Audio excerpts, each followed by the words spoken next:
What if I told you that a single fabric grow bag sitting on your patio or driveway could produce more sweet potatoes than most people buy in an entire year? And that you could do it with almost no gardening experience, no dedicated garden plot, and a budget that starts at under $20? Because that is exactly what tens of thousands of American gardeners are discovering right now, from apartment balconies in Chicago to suburban driveways in Houston to backyard corners in rural Georgia.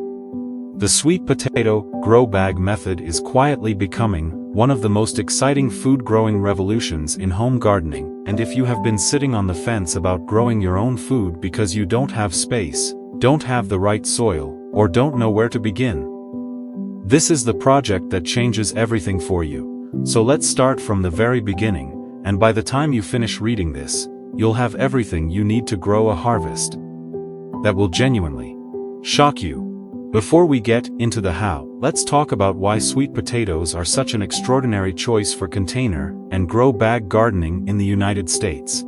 Unlike regular white potatoes, sweet potatoes are tropical plants at heart. They love heat, they tolerate drought better than almost any other root vegetable, they grow vigorously, with minimal fuss, and they produce an enormous yield relative to the space they occupy. A single sweet potato slip, which is what the starter plant is called, planted in a 15 to 20 gallon grow bag, can produce anywhere from 3 to 12 pounds of sweet potatoes at harvest time, depending on variety, care, and growing season length. Multiply that across 3 or 4 bags on a sunny patio, and you're looking at a harvest that feeds a family for months. Sweet potatoes also give you a bonus crop that most people forget about. The leaves and vine tips are edible and delicious. Commonly used as a leafy green vegetable in Asian and African cuisines, which means your grow bag is producing food for your table from the very first week after planting. Let's start with the bag itself.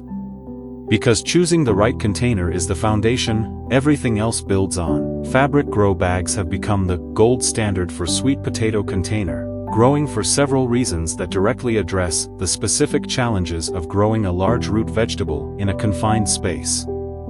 Fabric is breathable, which means roots that reach the edge of the bag encounter air, rather than the hard wall of a plastic pot. This triggers a process called air pruning. The root tip naturally stops growing when it hits air, which stimulates the plant to branch and produce more lateral roots, rather than circling the pot and becoming root-bound. More root branches means more tuber development sites, which directly translates to a larger harvest. Fabric bags also drain freely in every direction, preventing the waterlogging that is the #1 killer of sweet potatoes in containers. For sweet potato growing, a 15-gallon bag is the practical minimum. A 20-gallon bag gives noticeably better yields, and if you want to maximize production from a single plant, a 25 to 30-gallon bag gives the roots maximum room to fill out. These bags are inexpensive, typically between $5 and $15 each, and they fold flat for storage between growing seasons, making them enormously practical for any size of gardening space. The growing medium you fill your bag with is just as important as the bag itself. Sweet potatoes have a specific set of soil preferences that differ from most other vegetables. They need a light, loose, well-draining mix that allows the developing tubers to swell without resistance from compacted or dense soil. Dense soil is one of the most common reasons home gardeners get disappointing sweet potato harvests. The tubers form, but can't expand properly, and end up small, misshapen, or contorted. The ideal fill for a sweet potato grow bag is a blend of equal parts high-quality potting mix, coarse perlite, and aged compost. This combination gives you the drainage and aeration of the perlite, the moisture retention and structure of the potting mix, and the biological fertility and nutrient depth of the compost. Fill your bag to within about 3 to 4 inches of the top. This rim space is valuable real estate for directing water into the bag, rather than over the sides. And it also gives you room to add a light mulch layer later in the season, to conserve moisture during the hottest months. Now let's talk about slips. Because this is the starting point that trips up the most beginners, and once you understand it, everything clicks into place. A sweet potato slip is a rooted shoot that grows from the surface of a sweet potato tuber. Unlike most vegetables that are grown from seeds, sweet potatoes are always started from slips because they don't produce viable seeds reliably.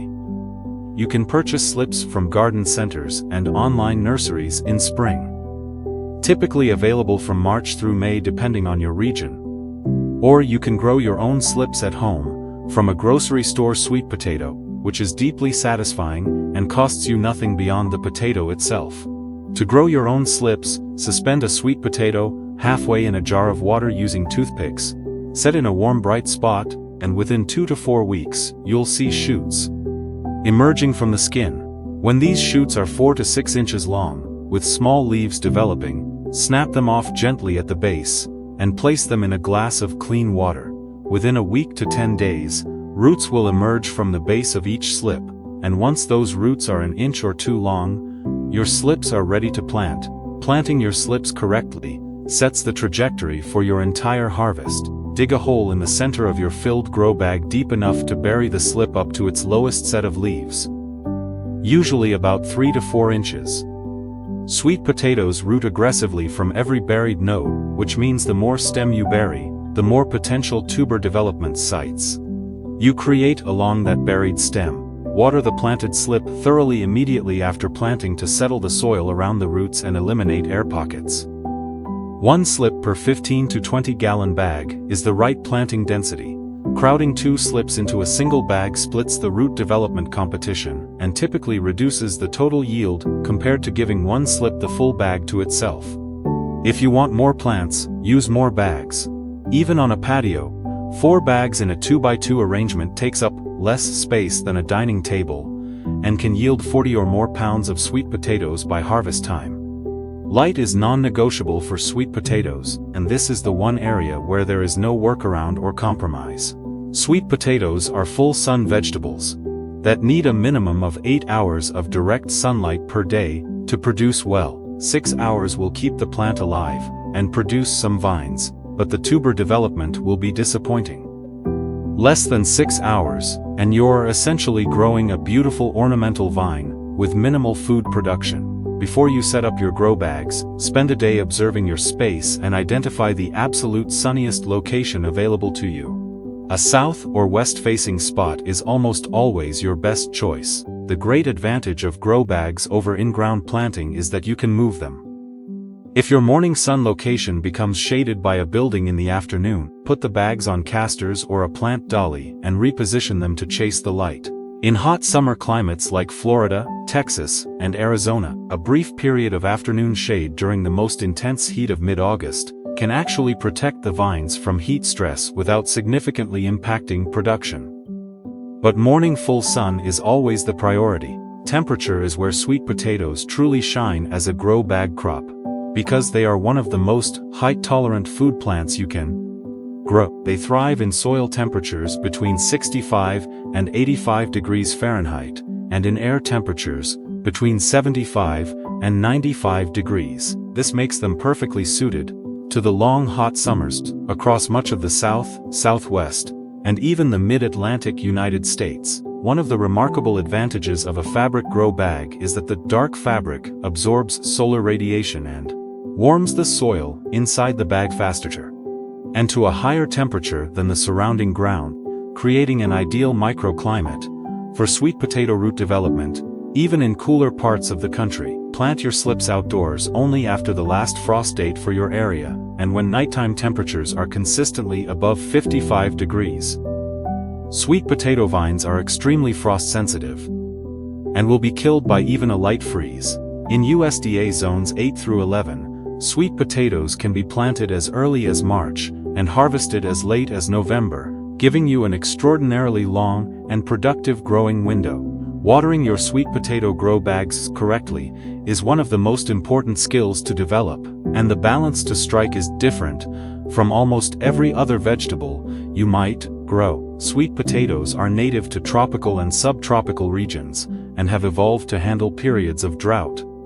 Their ability to store water in their developing tubers is literally part of their survival strategy.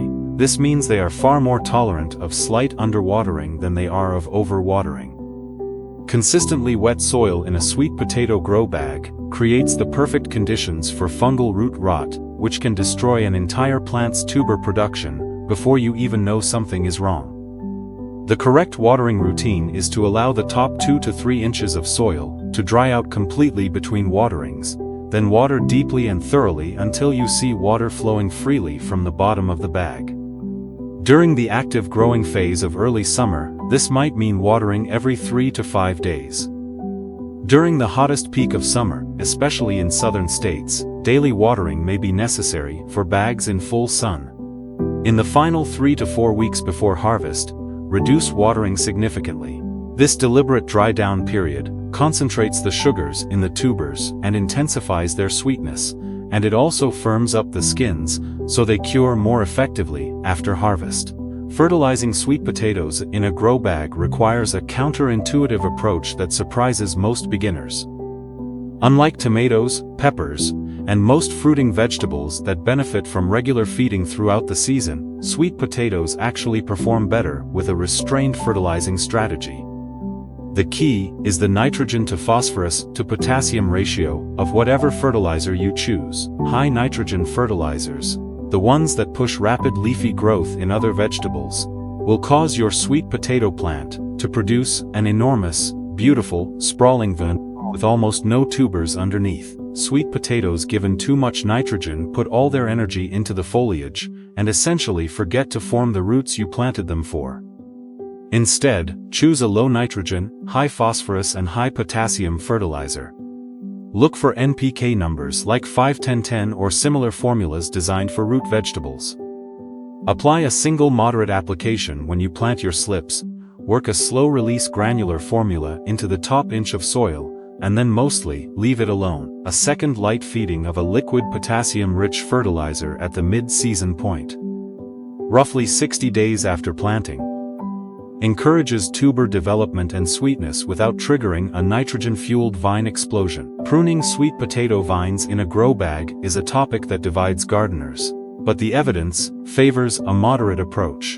The vines can grow aggressively, sometimes 6 feet or more in a single season, and in a contained space like a patio or balcony, they will enthusiastically trail over the edges of your bags and spread across the ground.